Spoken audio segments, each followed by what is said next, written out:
I knew that Sierra Leoneans knew about Gullah Geechee. There's African Americans who don't know about Gullah Geechee. You understand? But I knew that Sierra Leone knew. Why did I know? 1988, the president of Sierra Leone goes to South Carolina. He goes to Orangeburg, my mama's from, South Carolina State. And then he goes down to St. Helena, where his mama from, right there. So you see the connection there.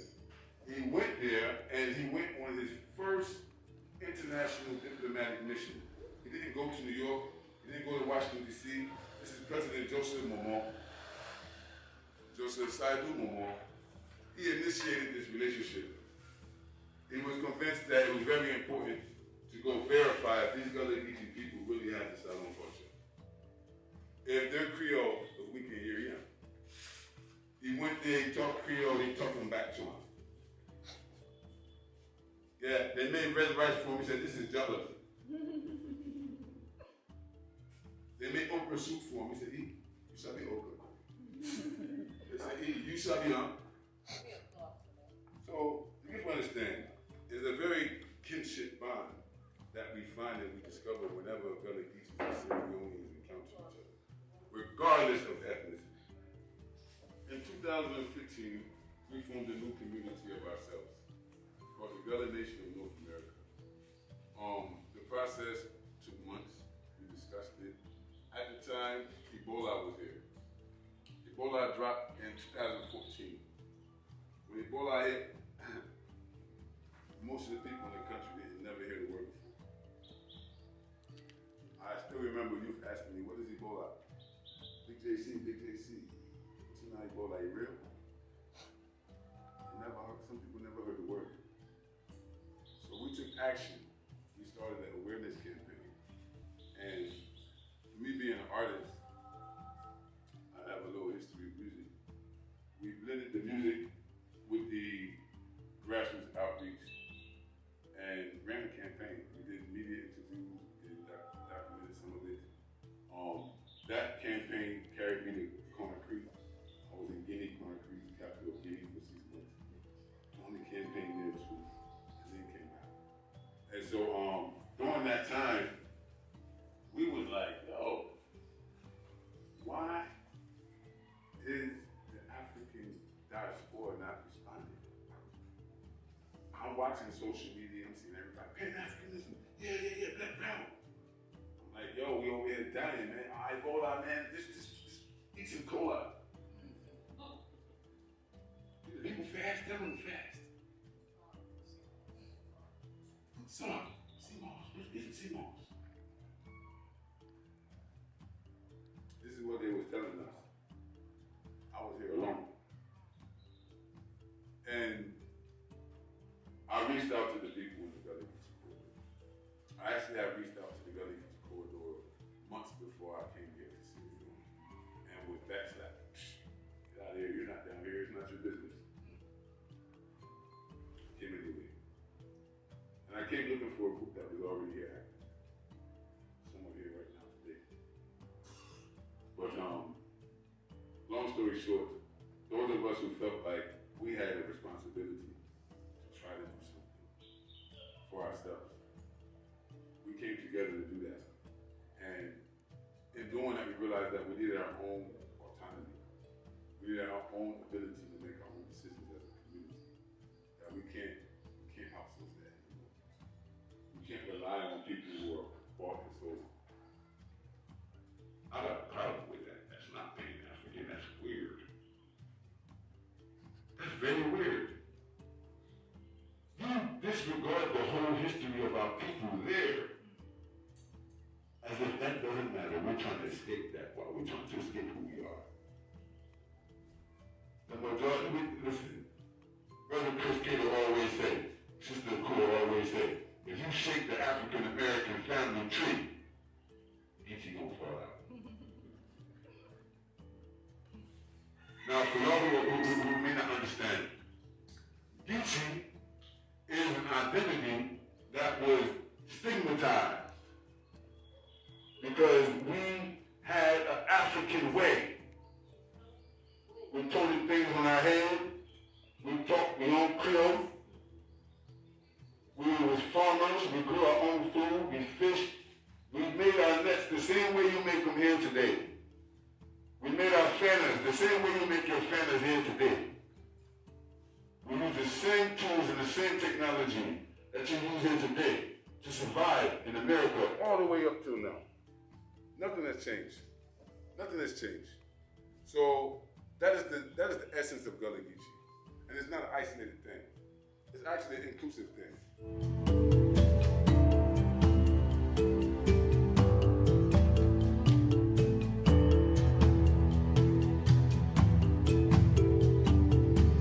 After I found out that I was Mende, I started trying to connect with as many people as possible, find out as much information as possible, and you guys was just giving a vast of knowledge, that a vast of information that I just had to grasp, and that also that connection, that Creole connection, that New Orleans, South Carolina connection. I know I just had to connect with you guys when I got here.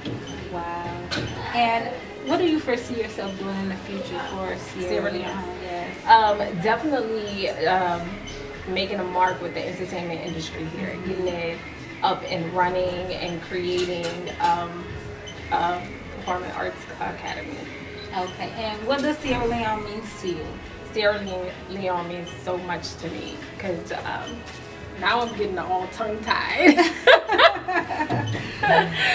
Sierra Leone means so much to me because the woman that was taken from these lands was done so much just so I could be here today to return back to these lands. And so the love that I'm getting, the welcoming, my adopted family is just everything for me.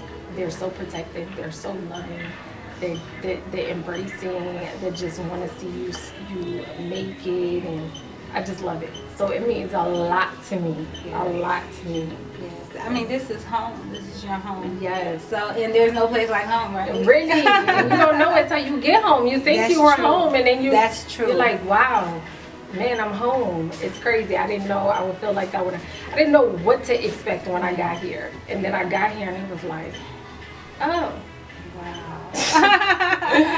This is what I'm in Salone. I'm in Salone, okay?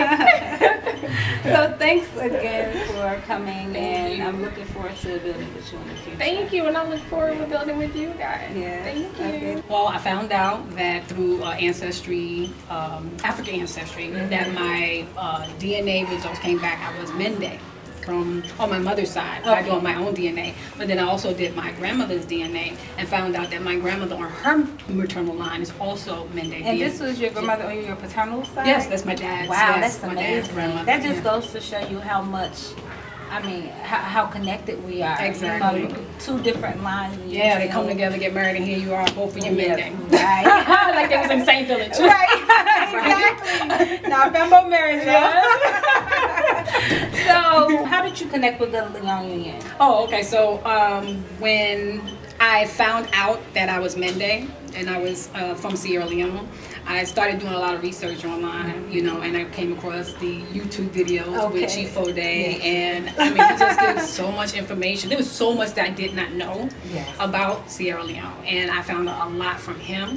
And then I started finding out about all that he's doing here on the ground, you know, and I was just like, I want to be a part of that. I just had this like desire because I want to help people, you know, and I definitely want to help my people, you know. So I just, you know, reached out and connected. Yes. Yeah, here we are today. So, what is your connection to the Gullah Geechee people? Do you have a? Yeah, my mom's family, my grandmother was born in Dillon, South Carolina. Okay. Yeah, and then my grandmother on my father's side was born in North Carolina, Franklinton. Okay, wow, that's amazing. Yeah. So what do you foresee yourself doing here, like to contribute to the development of the people of Sierra Leone? Oh, well, I am a student right now, and I'm attending Columbia University, and I'm majoring in psychology. So when I'm done, I want to be able to get into social emotional learning, and I want to come here and help with the people here with any trauma that they have experienced through the war and colonization. Wow, that's amazing. And the last question is, what does Sierra Leone mean to you? Just discovering yourself now, what would you say? Okay. So, I mean, all my life I wanted to know who I was, you know, where I come from, you know, and living in America, you just really, you feel disconnected, you know, from everyone there and from yourself, you know. And so finding out that I have a home, a place, you know, that I can call home with people who love me and accept me and welcome me, you know, it was just like an amazing experience, you know, just getting off the plane and having everyone tell me, welcome home, you know, and then embracing me, and then meeting my adopted family and the connection that I feel with them. You know, it's just been wonderful. And so I'm home, and I'm gonna keep coming back, and one day I'm gonna live here. Yes, say that.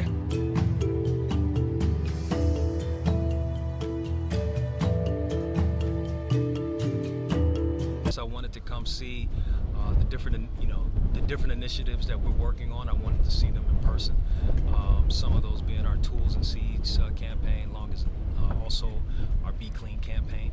You know, those things that we've been working on for some years. So wanted to see those things in action.